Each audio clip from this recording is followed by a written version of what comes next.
Hello students, welcome to proton hub. आज हम लोग मैथ्स के एक बहुत इंपॉर्टेंट चैप्टर ट्रिग्नोमेट्री की डिस्कशन करेंगे। फर्स्ट ऑफ ऑल, ट्रिग्नोमेट्री होता क्या है?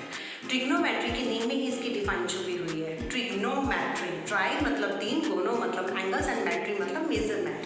दैट मीन ट्रिग्नोमेट्री एंगल्स, एक ट्रायंगल के तीनों एंगल्स और उनकी साइड्स के बीच में रिलेशन क्रिएट कर सकता है, उसी को हम ट्रिग्नोमेट्री बोलते हैं। अब देखिए, ट्रिग्नोमेट्री के अंदर हम लोग राइट एंगल ट्राइंगल, वो ट्राइंगल होता है जिसके अंदर एक एंगल हमेशा 90 डिग्री होता है। यहाँ पर एक ट्राइंगल मैंने आपको शो किया है ABC। इस ट्राइंगल के अंदर एंगल A 90 डिग्री है। अब हम लोग इसकी तीनों साइड्स के बारे में स्टडी करते हैं। राइट एंगल ट्राइंगल में 90 डिग्री के जस्ट सामने वाली साइड ऑलवेज हाइपोटेनस होती है, जो सबसे बड़ी साइड होती है। अब बात आती है कि इसके अंदर कौन सा परपेंडिकुलर होगा, कौन सा बेस होगा, जिसे बच्चे बहुत कंफ्यूज करते हैं। अगर हम लोगों ने एंगल B इसको मेंशन किया है किसी भी क्वेश्चन के अंदर, अगर ये वाला एंगल मेंशन है तो इस एंगल के अपोजिट साइड वाली ऑलवेज परपेंडिकुलर होती है। दैट मीन मेंशन्ड एंगल के जस्ट सामने वाला हमेशा परपेंडिकुलर होता है, और उसके जस्ट साथ वाला, दैट मीन्स एडजेसेंट साइड जो होती है, वो हमेशा बेस होती है।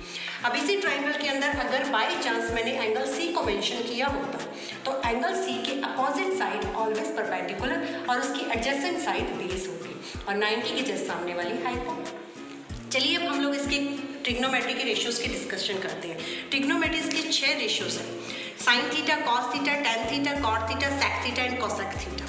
अब इनकी साइड्स के साथ क्या रिलेशन है उसे देखते हैं। Sine theta is equals to always perpendicular upon hypotenuse, cos theta is equals to base upon hypotenuse, tan theta is equals to perpendicular upon base, cot theta is equals to base upon perpendicular, sec theta is equals to hypotenuse and upon base, cosec theta is equals to hypotenuse upon perpendicular।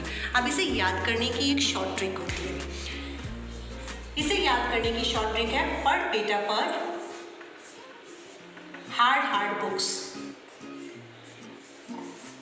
That means sine theta हो गया हमारा P upon H, cos theta B upon H, tan theta P upon B। अब इसी का उल्टा, tan theta का उल्टा होता है cot थीटा, दैट मीन्स इसको रेसिप्रोकल कर दीजिए। cos थीटा का उल्टा होता है sec थीटा, दैट मीन्स इसको रेसिप्रोकल करने से sec थीटा बन जाएगा।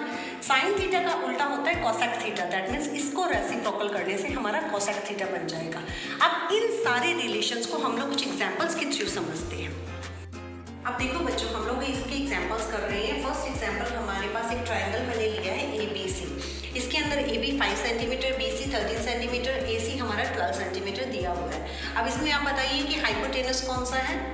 बिल्कुल सही, A के जस्ट सामने वाला हाइपोटेनस लेते हैं, दैट मीन्स BC हमारा यहाँ पर हाइपोटेनस हो गया। अब इसके अंदर मैं अगर आपसे पूछूं कि परपेंडिकुलर कौन सा है, बेस कौन सा है, आप नहीं बता सकते जब तक मैं आपको एंगल मेंशन नहीं करके दूंगी। अब मैंने इसके अंदर एंगल B को मेंशन कर दिया और आपसे पूछा गया कि sin B की, sin B की वैल्यू निकाल के बताइए, ये आपसे पूछा गया। दैट मीन्स आपको पता लग चुका है कि अब परपेंडिकुलर कौन सा है, B के जस्ट सामने वाला, वो हमारा परपेंडिकुलर है, और बेस हुआ हमारा 5 सेंटीमीटर। अब हमसे पूछा गया है कि sin B की वैल्यू निकालिए। sin B हमें मालूम है, sin B होता है P upon H, that means sin B की वैल्यू हो गई 12 अपॉन 30। इसी तरीके से अदर रेशियोज के बारे में अगर आपसे पूछा जाए कि cos B की वैल्यू निकालिए, तो cos B हमारे पास होता है base upon hypo, that means हो जाएगा 5 अपॉन 30।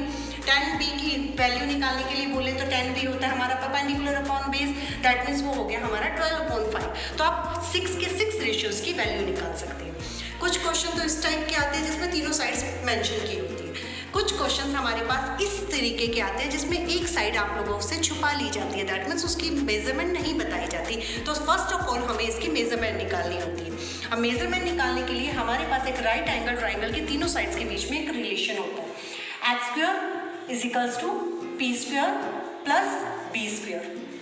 दैट मीन्स हाइपोटेनस का स्क्वायर परपेंडिकुलर के स्क्वायर और बेस के स्क्वायर के सम के बराबर होता है। अब देखिए हम लोगों को निकालना क्या है, हमें क्या नहीं दिया हुआ, हाइपो नहीं दी हुई। तो सबसे पहले हम लोग इसके अंदर हाइपोटेनस निकालेंगे। हाइपोटेनस में परपेंडिकुलर और बेस, अब फिर वही बात आ गई कि परपेंडिकुलर किसे माने और बेस किसे माने। अगर आपके पास कोई एंगल मेंशन नहीं भी किया हुआ तो आप किसी को भी परपेंडिकुलर, किसी को भी बेस मानकर कर सकते हैं, और अगर कोई एंगल मेंशन किया हुआ है तो आप उसे अकॉर्डिंग बना ही लेंगे। चलिए परपेंडिकुलर मैंने इसके अंदर 4 मान लिया, 4 का स्क्वायर प्लस 3 का square, 4 square is equals to 16, 3 square is equals to 9, that means 25। Hypotenuse square हो गया 25, तो हाइपो क्या हुआ हमारे पास 5 सेंटीमीटर। अब हमारे पास हाइपो आ चुका है 5 सेंटीमीटर। अब मुझसे कोई भी रेशियो पूछ लीजिए तो हम लोग उसको बता देंगे। कैसे? जैसे अभी इन लोगों ने हमसे पूछा 10b की वैल्यू निकालो। अब 10b के केस के अंदर हमारा हाइपो कौन सा होगा 5, परपेंडिकुलर कौन सा होगा 4 और बेस कौन सा होगा 3। और 10 हमें मालूम है क्या होता है p/b। तो यहाँ पर हमारा आंसर आ जाएगा 4/3। लेकिन अगर मुझसे कहा जाता कि 10c की वैल्यू निकालो, अब 10c के केस में परपेंडिकुलर ये हो जाएगा और बेस ये हो जाएगा। दैट मीन्स हमारा आंसर अलग आ जाएगा। कुछ क्वेश्चंस हमारे सामने इस तरीके से भी दिए जाते हैं बच्चों, जिसमें कि डायरेक्ट हम लोगों से रेशियोज ना पूछ के उनकी एक इक्वेशन फॉर्म करके पूछ ली जाती है। लेकिन इनको देखकर घबराने की बिल्कुल ज़रूरत नहीं होती। हमने वही प्रोसेस दोबारा अपनाना है। अब इसके अंदर हमें दिया हुआ 1 - 10 अल्फा एंड 1 + 10 अल्फा की वैल्यू निकालिए। कोई डरने वाली बात नहीं। हम लोग सबसे पहले 10 अल्फा की वैल्यू निकाल कर छोड़ देंगे। 10 अल्फा दैट मीन्स p/b। अब हम लोग अपने ट्राइंगल पर फोकस करते हैं। हमारे ट्राइंगल के अंदर अल्फा के अकॉर्डिंग p क्या हुआ? p हुआ हमारा 3, b हमारे पास हुआ 4 एंड h हुआ हमारे पास 5। हमें यहाँ पर h की ज़रूरत नहीं पड़ेगी क्योंकि 10 अल्फा के अंदर h होता ही नहीं है। अब 10 अल्फा दैट मीन्स हम लोगों के पास आ गया है 3/4। हम लोग यहाँ पर पुट करेंगे इसकी वैल्यू 1 - 3/4 1 + 3/4। अब हम लोग इनका एलसीएम लेकर और इसे सॉल्व कर लेंगे। यहाँ पर भी नीचे हमें सेम वही एलसीएम लेना पड़ेगा और देन सॉल्व करना पड़ेगा। ऊपर हमारे पास आ जाएगा 1/4 और नीचे हमारे पास आ जाएगा 7/4, जिसके अंदर 4 और 4 कट होकर आंसर निकल जाएगा 1/7। अब आप लोग ये भी, कई बच्चे इसमें भी कंफ्यूज हो जाते हैं कि मैम 4 और 4 कट हुए यानी second and fourth step cut हुआ है, 4 और 7 क्यों नहीं कट हुए? अब इसे समझने के लिए मैं एक छोटी सी बात आपको समझाती हूँ।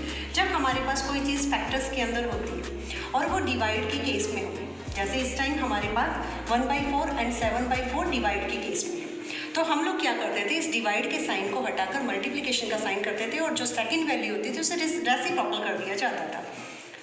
देखिए आंसर क्या आएगा 1/7।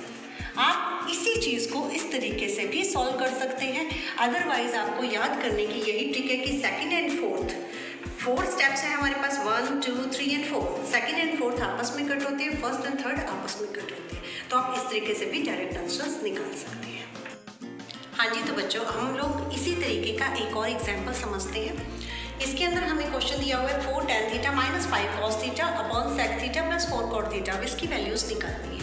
बिल्कुल घबराने वाली बात नहीं है। फिर हम लोग वैसे ही बहुत स्मॉल स्टेप से स्टार्ट करेंगे। फर्स्ट ऑफ ऑल हम लोग अपने ट्राइंगल के अंदर परपेंडिकुलर बेस एंड हाइपोटेनस निकालेंगे।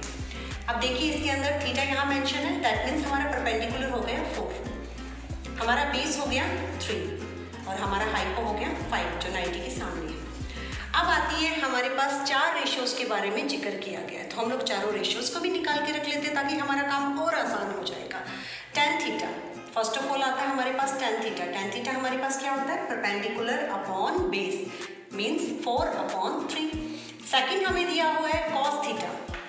cos थीटा हमारे पास क्या होता है, हाँ जी बताइए, बेस अपॉन हाइपो, बिल्कुल सही, 3/5। नेक्स्ट आता है हमारा sec थीटा। sec थीटा मैंने आपको बताया था hypo upon base that means cos theta का रिवर्स होता है, हम लोग लिख लेते हैं 5/3।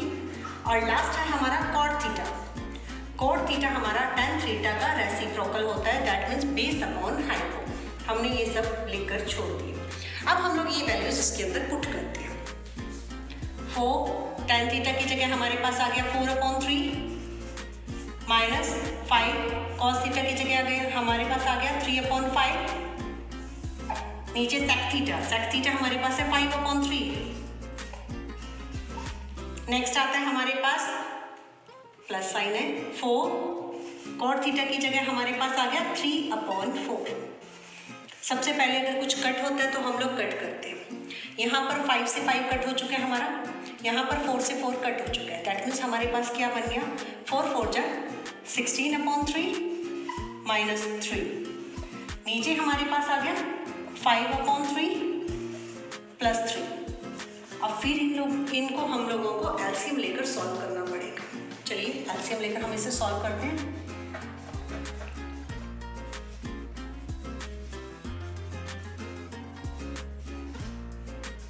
ऊपर आ गया हमारे पास 16 माइनस 9/3 एंड नीचे हमारे पास आ चुका है 5 plus 9/3। Second and fourth step हमेशा कट होते हैं, मैंने आपको बता दिया था। तो सेकेंड एंड फोर्थ स्टेप हम लोगों ने यहाँ कट कर दिए।